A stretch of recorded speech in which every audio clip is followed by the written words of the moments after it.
Good evening and welcome to another edition of Cage Full Throttle with myself, Andy Watts, and with me tonight, as always, is Matt Josie. Good evening, Matt. Hello, Andy.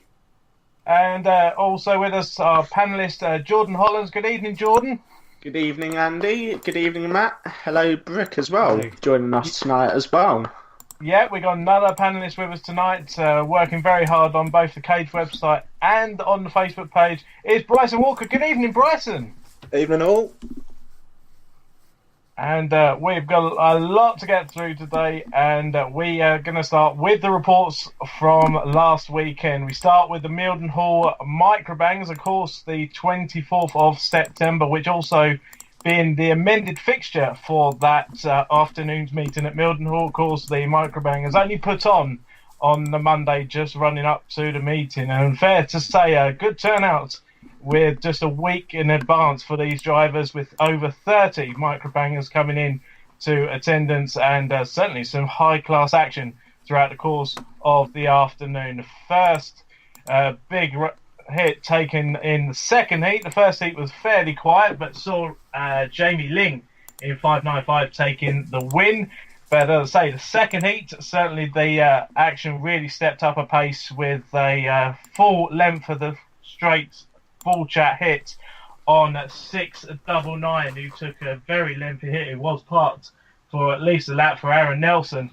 Please say the driver was all okay. And now after that, it all spilled into a good old-fashioned pit gate pile-up, which saw a good 6-7 cars all piling into that, with 37 Dave Lewis coming away with a massive wreck, and impressively managed to get it back out later on that afternoon. In the end, the only one staying out of trouble was Daniel Newman in number 50, taking that second heat. The final, which once again was very lively, certainly 661 came home in the end, with only 4 finishers coming home in that event, and Aaron Harris in 661 managing to come through in the end. There also was the all-comers, which obviously stopped and went into the Destruction Derby again. A lot of action started off in that, with the pit gate taking a lot of attention with another pile-up, and in the end, after the laps are completed, it was 47 of Archie Butts taking the win, which then went straight into a Destruction Derby. And fair to say, despite being small microcars, the Destruction Derby actually went on for quite a long time, and in the end, it went down to 267 of Richard Butcher, who took some pounding hits throughout the Destruction Derby, with 600 of Jason Garrett. So well done to all the drivers involved, and certainly a big thank you to everyone that attended that, obviously with just being told a week in advance. Also added to the fixtures that week as well, actually on the Thursday before the start of that meeting, the ORCI mini stocks were replaced by the first time ever at Mildenhall, the Junior Bangers, which turned up, and certainly are not going to be the last time we'll see of those in Mildenhall, and certainly they'll be added regularly, I would say, to the fixtures in 2018. The only fortunate thing was being late to the amendment to the fixtures. Only 11 drivers turned up, and certainly a great afternoon from them. Again, the Junior Bangers never failed to impress, and put on a good show, with 114 taking a heat and final win, and certainly a good drive there from Luke Spinks, and second heat being won by 340 Samuel Bennett. So that concluded the Mildenhall Microbangers, and again, our thanks to all the drivers for the late amendments to the fixtures. Now, of course, the biggest meeting of that weekend had to be the Arena Essex 47th running of their well final, and Jordan, you was there to witness the action. Well, I weren't actually there, but yeah, I just seen the videos. It looked a decent meeting, actually, from, I think, 33 cars were there in total. Yeah, that's the right, numbers. 33. So yeah, numbers were a little bit low on previous years, but the action looked really good, actually. For Mondays especially, I think 12 cars were out for the LCQ. Not much action in that, but the action really stepped up in the World Final. I mean, I think Boxer Jack was leading from second place for quite a while, and maybe nearly a whole lap ahead of second place, but a good old-fashioned arena wreck-up with drivers turning it around. I think namely just Cream Team and Le Money Team, turning it around, took out Boxer, and up stepped Adam Hitchcock, Scratchy, the West Countryman, to win his biggest title in National Bangers, and that was a really popular win, I think, for Scratchy. Turns week in, week out, in a nice car, and always puts on a good show. And the action really continued in the all-comers with the Cream Team and Money Team going at it really. It's really good to see actually both of them teams getting involved with each other, and that just continued through the DD as well. So yeah, all in all, even though numbers were pretty low, it looked like a really good afternoon actually at Arena. Was it a case of quality of? So was it a case of quality over quantity in the end? For the Arena World Final. Yeah, definitely. And I think reading updates and banger chat as well, a lot of people were actually surprised at how good it was, and it just goes to show like you don't need massive numbers to make a good national banger meeting. Just the right drivers, really. Yeah, certainly. It's about the attitude and obviously who can put on a good show, that kind of thing. So yeah, overall it sounded pretty good for the turnout. But yeah, moving on then. We got Aldershot on the 24th, the same day as the other two fixtures. Played host to yet another back to basic fixture for 1800cc cars, also featuring a trailer race featuring the Ramp and Destruction Derby. So a bit of a mouthful, that one. But in the back to basics, you had around 28 cars, and then 8 trailers as well. It was a case of quality over quantity of the trailer race this year. There was 2 caravans, one from Weevil. There was 3 baths actually as well. I mentioned to you, Andy, from Smarties. They look very entertaining. Yeah, 589 Ian Pullen, 665 Taux, and from 63 Psycho, which all had caged on the side of their baths. But that was a pretty awesome and rare, unique sight to see. Also, it's worth mentioning there was a Reliant Robin trailer as well. If anyone saw that, that was pretty cool. I saw that. Yeah, from number 3 Orange Squash, and finally there was a split car trailer as well, which is pretty bizarre and unique yet again. But it was the usual cars in the back to basic class. Apart from 328 Mike Parry from the Bilge Brigade returned his C15 Citroen van for its 3rd meeting. And he did eventually kill it as well. But in Heat 2, Weevil had a head-on, which caused some red flags early on.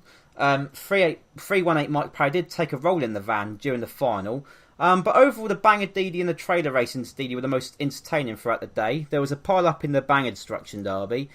And the trailer race was absolutely brilliant. To be fair, I actually enjoyed it more than the caravan race. I might sound controversial there, but it was such a laugh. I mean, I thought the trailer would the ramp would kill off the trailers, but it didn't.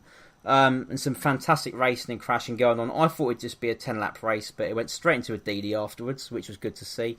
Taux in the 665 car with one of the baths took a roll near the end of the Destruction Derby. But the Reliant Robin was certainly a highlight with there's nothing of it left. I don't know if anyone saw an actual video of it in the end, but it was mental. Yeah. The Robin was on its roof and just getting knocked around, and there was nothing left of it. It was pretty surreal, really, and the baths caused a bit of carnage as well, which was good to see. So, what do you think, Andy, of what you saw? Because I know you weren't there today. I got to say, I was gutted I weren't there. Don't get me wrong, it was a good afternoon at Mildenhall, but yeah, I got to say, when I saw the fixtures clash, I was had a tear to the eye, it must be said. And then to actually see the action that afternoon, made my causes even worse. But no, it was a good meeting for Mildenhall. Yeah, and also from Aldershot as well, so great afternoon there. Yeah, no horse boxes, and thankfully not too many caravans to ruin the potential of a trailer race, but certainly a good day. Shall we move on with the news, Andy, if you want to read out the first few? Yep, the first of the news, of course, as Jordan mentioned from the Arena Well final, the surprising and certainly his big title to date was 74 Scratchy PRI World Champion for 2017. As you say, certainly a surprise. Good to see a new face, a new name taking a World Championship these days. And our congratulations to Adam Hitchcock taking that. Also, news that came out of Trojan announcing their 2018 February fixture at Ringwood, the 1600 Open. certainly could be quite interesting. Yeah, no one knows the fears of extras. Yeah, so hopefully this will be a good fixture. I'm hoping it'll be well subscribed with plenty of drivers, especially local drivers, and across the country as well, has to be said. But of course, they normally have the UK Open for 2-litre bangers at the start of the year. Hopefully, this gets a good turnout of cars, as it is non-Mondeo, Sephiras and that kind of thing. So hopefully should be good. Again, I'd like to see at least 50, 60 cars for that. So who knows? We'll have to wait until then, won't we?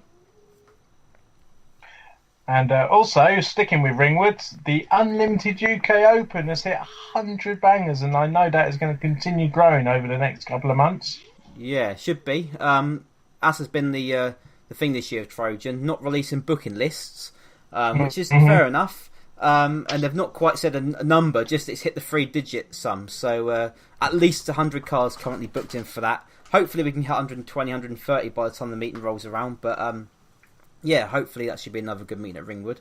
That's always a decent session to end the year, isn't it? Yes, it is. Like I said in the last podcast, the Firecracker, well, the nearest thing to Firecracker, really. So yeah, certainly hope it's going to be another good year for the Unlimited UK Open. We touched on this at the end of the last podcast as well, but we're touching it again. Is of course Arlington could be hosting a winter fixture, destined for Saturday the 9th of December at 5 p.m. a Micro Banger Madness, and as we discussed, this could be a nice little holiday and birthday day out for Jordan. Yay! Tickets are out, so hopefully, yeah, but that would be good. I think it's being done as a replacement for the Micro Banger Madness at Wimbledon, which was also at the start of December. So it looks like the traditional Wimbledon micro meeting could move to Eastbourne, basically. And then news that broke through earlier today is Skegness have announced an Unlimited Banger team reunion meeting for the 17th of June 2018. Some names are looking at bringing back maybe Damage Inc., Blues Boys, and Distinct Bridge. So Bryson, have you heard this news yet? What do you think of it? The potential of a team reunion? Yeah, definitely. Obviously, Skegness being sort of out of the way as such on the East Coast could obviously harm the chances of it if it was somewhere else. But I think 2018 looks like it could be the year of big meetings. Obviously, you've seen Trojan announced a fair few meetings. You've got the Roy Rawlins meeting, everything like that. Obviously, I'm hoping to organise the East Anglian Veterans again. So there's a fair few meetings that look to be taking shape already for next year. Yeah, of course. Skegness did originally plan an unlimited team event for last year, didn't they, or this year? And it didn't quite come to fruition. So hopefully this event will be popular among the East Anglians. So we'll wait and see on that one. But of course now, Andy, it's the time for the big preview. Yes, indeed. We move on to a bit of history about the World Final. A lot of people have obviously followed it over the years, with the first ever official Speedway Banger World Final taking place in 1974 at Wimbledon, won by Blondie Melbourne in a Wolseley 1660. An incredible car to start the first ever World Final in. And over the years, obviously, continued right the way through Wimbledon, with it, of course, being the biggest fixture for Speedsworth over the Banger scene. The Banger World Final, everyone wanted to be a part of it, everyone wanted to be in it. And as years went on, a lot of good names came through to take the World Final. And impressively, just looking, of course, on the car list, I know we'll be touching more of that in a moment with Matt, but certainly... the history being that the most popular car used was the Mark II Granada, the first being won in 1991 by 190 Dave Day, and continued pretty much right the way through to 2010 with Dale Hughes at Ipswich. The only two drivers to break that spell throughout that period was in 1996, where Wally Colin Farley won it in a Mark I Granada, and Speedy Alan Reid taking it in 1999 in next J6 Jaguar. But certainly Mark II Granada, always a popular car, and surprisingly still popular with the Banger drivers, and how they still find them for that big world event. Of course, the Wimbledon was the home of the Banger World Final for many years, as I say, through 1974 to 2007, where, of course, the LEZ, the lower emission zone, then came into force, which saw the Unlimited Banger scene we thought was going to end in 2007 at Wimbledon. Of course, it didn't until present day, but it moved to Ipswich in 2008. And since then has continued repeating history. And I'll hand over, Matt, to the Roll of Honour. Of course, many names who have taken the World Final over the years. Yeah, of course. Some big names to go over the last 10 or so years in the National Banger World Championship from Speedworth. Obviously, last year's winner was number 27, Dale Hughes. Can he retain the title this year? Jack Ovey was a surprise but deserved winner back in 2015. That was a 617 car. Also, you got likes of Maverick in 2005 at Wimbledon. You got Jason Jackson in 331, who won it twice, back to back at Wimbledon, throughout 2006 to 2007. He also won it again at Ipswich back in 2012. It's been a while now since Jason Jackson has taken the gold roof at Ipswich. So will it be his time again this year? Who knows? But I've just noticed, Andy, as well in this Roll of Honour, a non-Speedworth based driver hasn't won the World Final since 2005, and that was indeed Shane Davis. So if you have a look at that list that I might have sent you, Andy, it's quite interesting, isn't it, really? Mostly Speedworth dominated, but of course, before then, you had a few people, didn't you? Like Shane Davis in 2005, you had Alan Reid in 1999, Trackstar based, and yeah, so on. Yes, definitely. And not forgetting, of course, obviously being that Increase is part of Speedworth anyway. Obviously, Dean McPhillamy won it not so long ago, I believe, in 2014. Yeah. So, but as you say, most of them have all been licensed with Speedworth, so always keeping it on home promotion. Yeah. Do you want to move on to the qualifiers? Have a look at the qualifiers who was in the World Final on the grid. Yes, indeed. Obviously, the usual names, of course, qualify year in, year out, with, of course, the familiar names being, of course, 27, Dale Hughes is on the list, and 331, Boxer Jack. 33, Gary Madrick won the World Final 20 years ago in 1997. Never won it again since, and has been competing for it now for the last 5 to 6 years. Always got in, but never actually got to the finishing line first. But certainly he'll be one to watch. Also in there as well, not forgetting Chubby in 382, Jack Foster. Might be another one to contend. Even Jack Overy, of course, as we say, won that in 2015. Quite surprising he's not won it sooner with the amount of years he's been in the World Final. And who knows, may well even take it back again this year. A lot of new names in the qualifiers list. Being 18, Sean McConish has also qualified for this year, along with our Dutch driver as well, 56, Karel Ekelo, and certainly a few more Dutch drivers getting in as well, 124 and 160, Lawrence van Dijk, or hopefully I got that right, but a lot of Dutch entries have qualified for this year's World Final. I think also a surprise to the World Final in recent years, and even this year, is a qualifier from the Gladiators team, with this year being Phil Smith. I mean, who would have ever thought World Final and Gladiators both being together? I never thought I'd see that a couple of years ago, but I did. Well, that's where Trackstars Entertainers League works out, isn't it? So hopefully a bit of carnage in the World Final event then. Yeah. A bit of turning round. But we like controversy. Phil Smith can race as well, Lo. It's also good to point out that he's won a fair few races over the years. So you never know, he could spring a surprise come Saturday night in the main race. Yeah, certainly could do. As long as he does some to the paintwork, that'd be nice. Yeah, as long as we get a bit of crashing, we'll be happy with that, I think. Yeah. But he might go for it, though. As we said, he might go for it. It's a World Final, so he might not just waste it on his first lap. And also looking at it, a huge list of last chance qualifiers, and quite surprisingly, Matt, looking through the list, there's a few on there you thought might have been in that World Final race. 158 Shane Davis. I'm not too sure where he stands this year. I think he doesn't do bangers as much now, but he's on there, so he could be a favourite to win a last chance qualifier. I certainly would back him 100%. I've not had a proper look for this list, to be fair, Andy. But yes, some big names I've just noticed that aren't in the World Final. So who knows? Like I said, there's too many to mention. You've got Wurzel, you've got Shane Windsor, as we said, Shane Davis. We've got Pikey. Will he race his way to the World Final, or will he wreck his way? In the last chance qualifier and cause some mayhem? Who knows?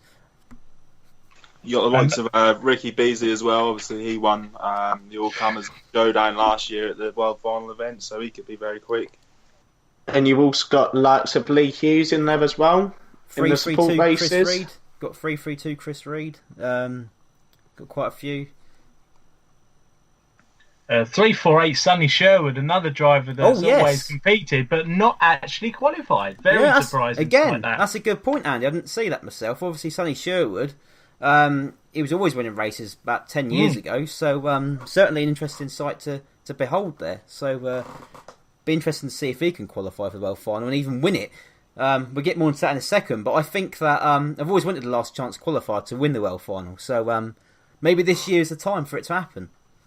I was just looking on through the list as well. Another one, of course, a former world champion in the PRI world is actually 294 Lee Hughes. Now, Dale's qualified, but Lee hasn't. Oh, geez, it's never ending, this list, is it? Yeah, you could go on all night. But another one, 245 Jack France, always qualified back in the 90s and early 2000s. He's a non-qualifier. So, yeah, I mean, they're just some of the names, if you look through the whole list of non-qualifiers, that all have a chance to get through on the night. And also some records as well. You've got, like we said, Pikey, you've got some of the filmers as well. You got Bears, and Gladiators in there as well. Quite a bit to... So, I mean, overall it's going to be a good night, basically. Let's put it that way.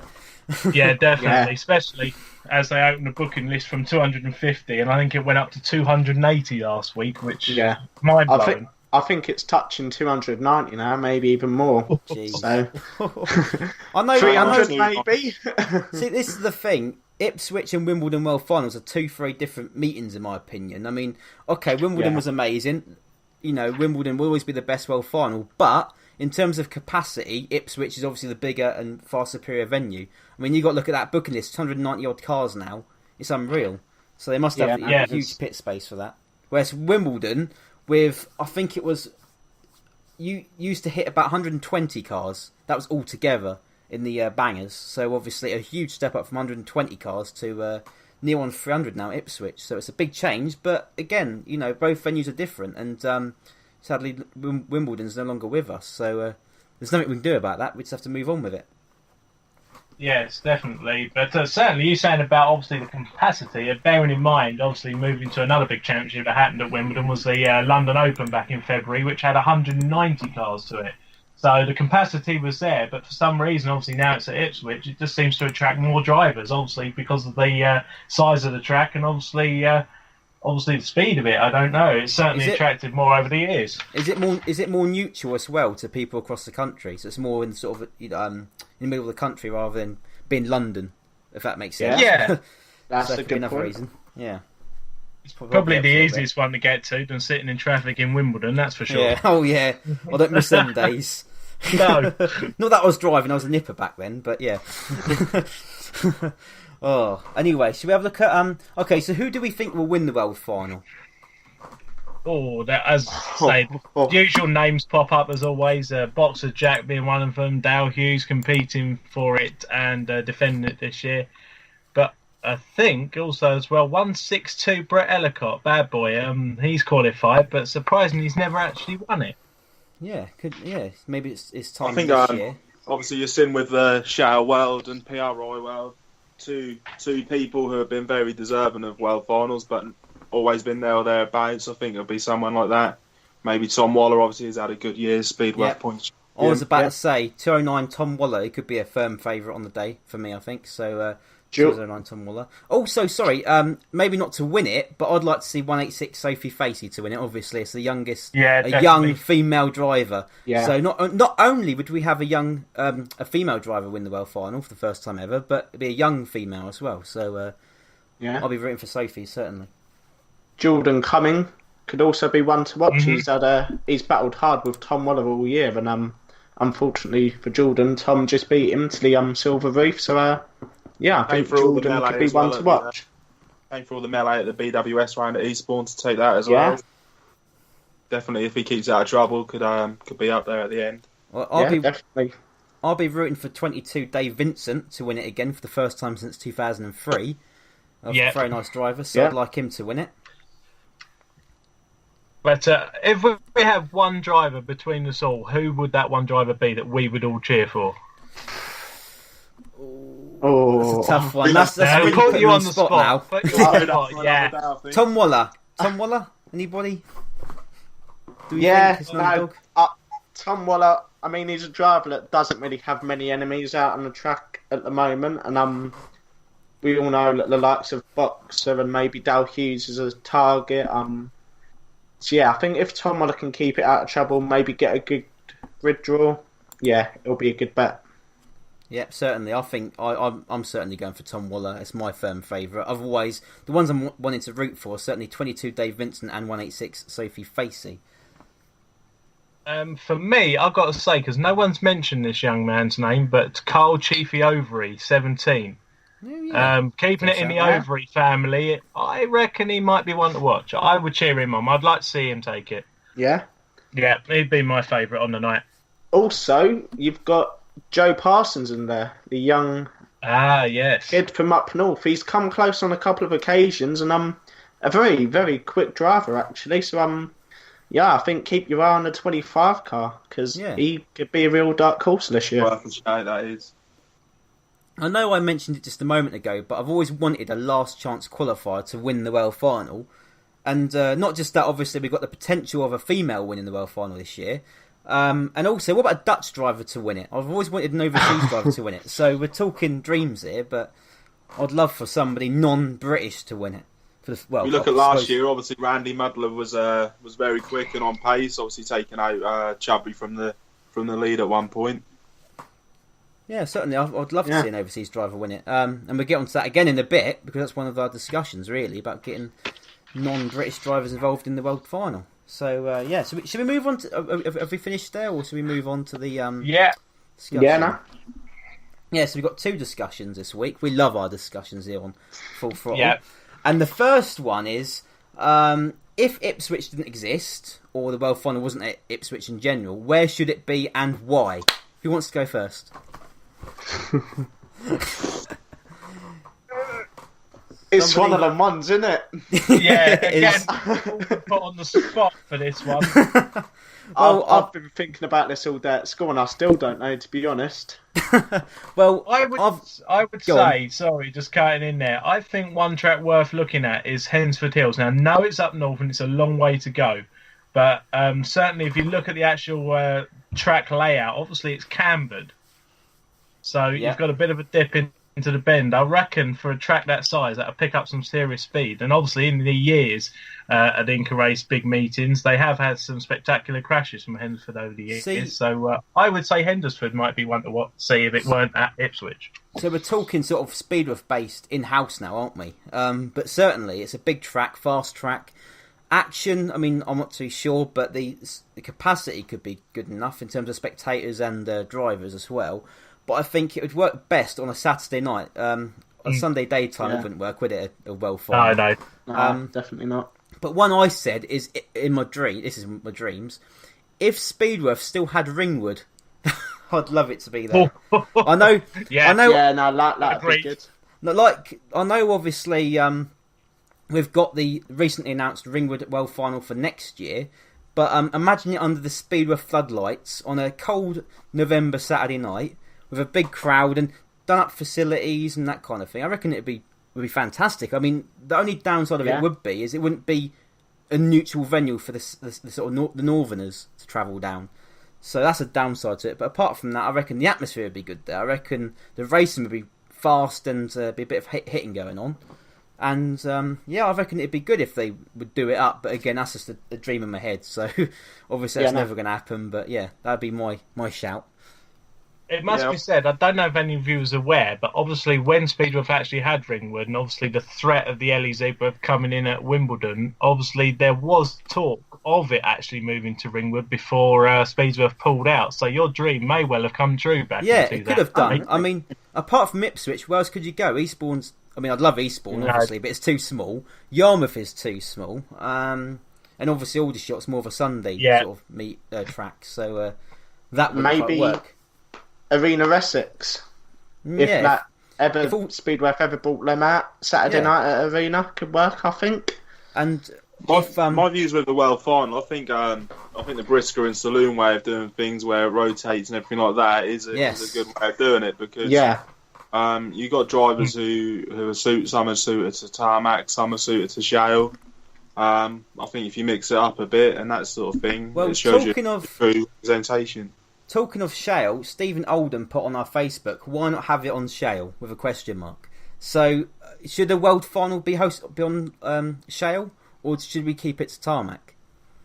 I reckon it'd be interesting on shale. It was certainly a separate men from the boys. It could see a lot of different big names come through, and a lot of new drivers coming through, because as everyone knows, when you're on tarmac, obviously they've all got their sticky tyres and racing engines. Those people that know, obviously shale, it doesn't matter which of those you've got, you're still going to be on the same pace as everybody else. Yeah, I mean, Richard Bealey put on Facebook, obviously Kings Lynn, that was a suggestion, which we just mentioned. Robert Still put Hennisford, which you've already mentioned. Steve Stubbington put as well, Ringwood if Speedoff hadn't have lost it. That's fairly obvious, I certainly would say that. And Ryan Best put Arlington. No comment there.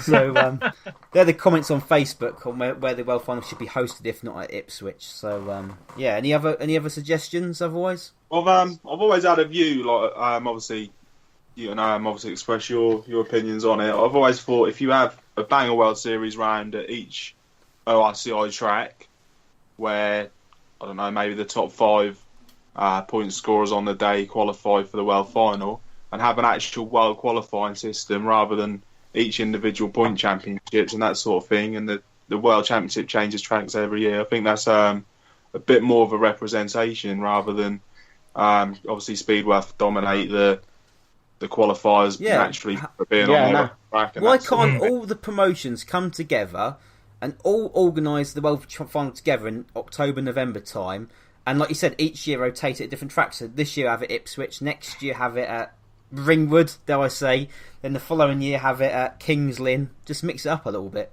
But obviously, it would never happen, but if all the promoters did work together, then I reckon it'd be brilliant if a rotating venue every year. I mean, it would take time to adjust, I suppose, for spectators and drivers alike. Because obviously it'd be a bit surreal, wouldn't it, after so many years of being at Wimbledon, then Ipswich, and then suddenly we're changing it every year.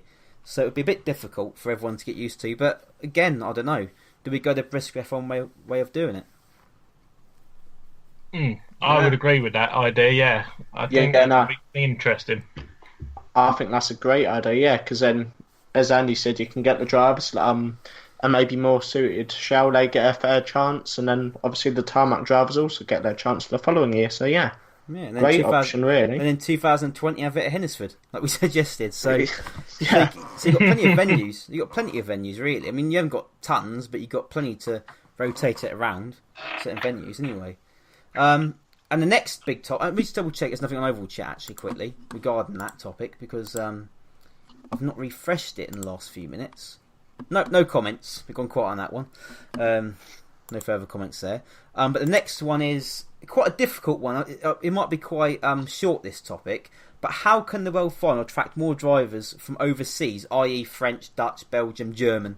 I don't know. Is that possible, do you think? I think already, obviously, you're seeing, so you got four overseas entries on the World Final grid this year. Obviously, being close to the big Blue Oyster meeting at Emmen that they have doesn't help. Obviously, you've got the likes of RAL 6005 and the bigger teams over there saying that obviously that's their sort of equivalent big meeting over there. With that only being in a couple of weeks' time, I think obviously that does hinder it a bit. But maybe obviously if you were to give a bit of incentive, obviously money-wise, pay towards their ferry, that sort of thing, maybe they come over. Yeah, as Stretch said in Oval Chat earlier, the only way to get more overseas drivers onto the grid would be to pay towards costs, which is obvious, and he can't see that happening personally. So that's fairly true. It sums it up quite well. But maybe you have a banger World Series round over in Emmen or Wilmington. Maybe both. Yeah. Some English go over there for the World Cup and stuff like that for the bigger meetings anyway. So I don't know what it is. I've always had this idea of a big meeting somewhere, anywhere in the country, could be probably preferably down south, but have an invitational day for different drivers around the world, just for a bit of fun. Get some French in there, get some Germans, get some Italians. Yeah. I don't know, just something wacky, just to get more people into the sport. And maybe then they pass on the message. In England they do banger racing. It's brilliant. We should do it, and build some little dirt tracks or something. Just get the sport growing over the world. Yeah. When you look at the insights on our Facebook page, it does seem to be that there is a following for it. Whenever I've looked at the sites, obviously you got people from Belgium. You got obviously your Dutch in Belgium, your French. Obviously, we've got a few followers on the Facebook page from South Africa, and a fair few in America. So I think it is something that could obviously generate popularity. See, sorry, go on. No, all I was going to say was you actually do have some racing now in South Africa. You have the national Whitwoods, I think, really popular in South Africa. So if they have national Whitwoods, maybe they do have some form of bangers, and we don't actually know it yet. Yeah, no. I'm surprised the French haven't attempted to do banger racing in this country, because obviously being close to Dover and all that. But I mean, we'll probably smash them up. Let's be fair, in their crap cars. But yeah, I've always wondered why the French have not been more involved in banger racing, because they're obviously quite close to England. But I suppose we never know. I've not actually seen racing in France, apart from I saw a video on YouTube about a year ago of some crazy small van / big van racing over there. They sort of like roll over as they go around the track. Yeah, which is a bit weird. I saw that as well. Yeah, it's pretty. They do have the odd. There is the odd French driver, obviously raised at Warnerton and that. You got 147. Is a very good driver over there, and I believe is French based. Don't know. Maybe obviously the price of scrap over there and the availability of cars might be an issue in France. The only time I ever saw the French actually come over to race in bangers was back a couple of years ago at the Bears meeting, where they had about 3 of their drivers come across, and I thought to myself, I never thought France even did banger racing. Yeah, sounds pretty funny. Yeah, but I'd love to see that. Obviously, anything else you want to add? I think we're coming near the end of it now. Onto the fixtures. I was just thinking, obviously we put the French, the Dutch, the Belgium and Germans on. Why don't the Americans get involved? Because obviously they run destruction derbies out there. Yeah. They run massive great yanks. I mean, imagine some of them turning up. I saw... Obviously they'd have to stick to our rules. It's because we don't allow them to... We don't armour our cars up as much as they do over there. Don't we? Knowing some promoters would get away with it. They potentially, that's a debate for another day, isn't I it? would say... Yeah, we're getting onto soft ground here. I was watching the other night actually on YouTube. It was American Destruction Derby's Best Hits compilation, and to be fair, some of them are pretty spectacular, getting airborne, that kind of thing. But to be honest, they were showing spins and that kind of thing. So it's a bit sort of like they've not seen real bang racing, have they? Or destruction derbies. I mean, they were showing like there must have been like 5 or 6 little spins on there. And that was about it, really. A few good little head-ons and T-bones, that kind of thing. But, yeah, why aren't they doing banger racing in the UK? I don't quite understand it. Obviously, it's too far from them. It costs a lot of money. But maybe one day we should do a Destruction Derby Team Championship with them. Give them a proper test. America versus UK in Destruction Derbies. Yeah, definitely. Yeah. We could do a meeting similar to the old Plough Lane Massacre meetings. Yeah. That might interest them. Yeah, and for this one-off fixture, bring back the Imperial.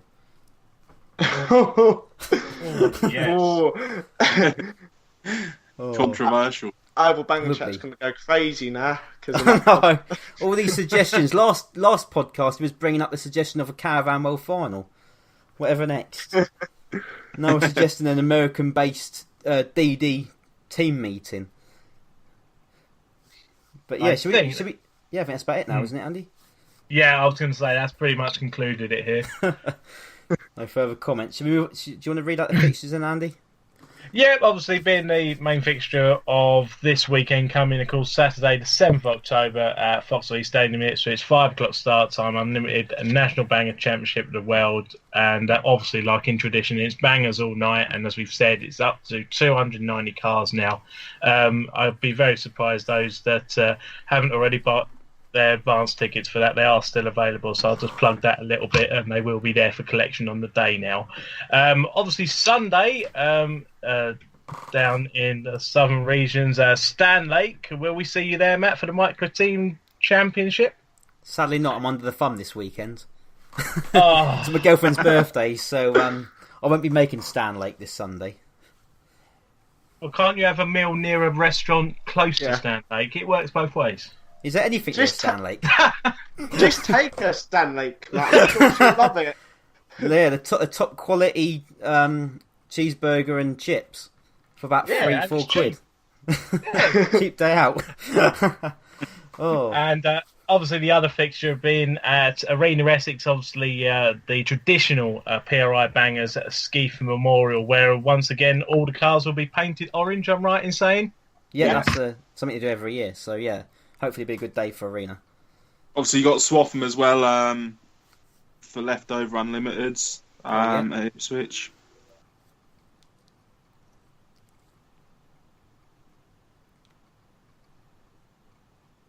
Are we still there? Awkward silence, yeah, we are here, yeah, we're here. Awkward silence. I thought it was just me for a moment. Yeah, no, so I just stood still. I didn't know how to react. Anything. Should we just mention quickly, Andy, as well? Bryson today conducted an interview that was published on cagebangers.co.uk with 186 Sophie Facey. So if you haven't yet read that, go check it out. It's a pretty good read. Yeah, obviously on there as well, you've got the report from the PRI World from Stacey as well. And obviously the preview that myself and Jordan collaborated on as well for the World Final. So there's a fair bit of content just added. Yeah, all very good. Obviously, it's, hopefully for the last few months of 2017 we get some more reports, because it seemed that September was quite a dead month for reports. Only the one so far, so that was it in the end. But oh well, we move on. And we're back next Thursday from 8 o'clock. So that's for the World Final review, where we'll be discussing that plus much more.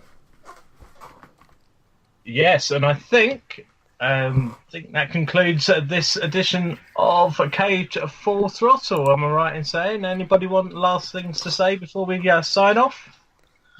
No, so not really. No, not really. Everyone listening has a safe journey to Ipswich, as I imagine most people will be heading there. But other than that, but don't get smashed. Don't get too drunk. We discussed this last week. Yeah, enjoy your drink, but don't drink too much. Enjoy the racing. Yeah, certainly. The only thing you got to do now is now say that in Dutch, because they're the one of the biggest drinkers when it comes to the World Final. But again, that's going back to that topic. Yeah, I'm no good at Dutch, I'm afraid. So we'll have to end it there. And that concludes our 5th edition of Cage Full Throttle. Big thank you for myself, Andy Watts, for all of you listening. Big thank you to Matt Josie. Thank you, Andy. And of course to our panellist, Jordan Holland. Thank you, Jordan. Thank you, Andy. Thank you, Matt. And thank you, Brick, as well. And not forgetting, of course, Bryson Walker. Big thank you to you joining our panel team. And again, just taking the opportunity to thank you for your hard work on that interview on Sophie Facey. No worries. You take care. All right. From all of us here, as we say, a safe journey to and from Ipswich on Saturday night. Please drink responsibly and stay safe out there. Good night. Good night. Good night.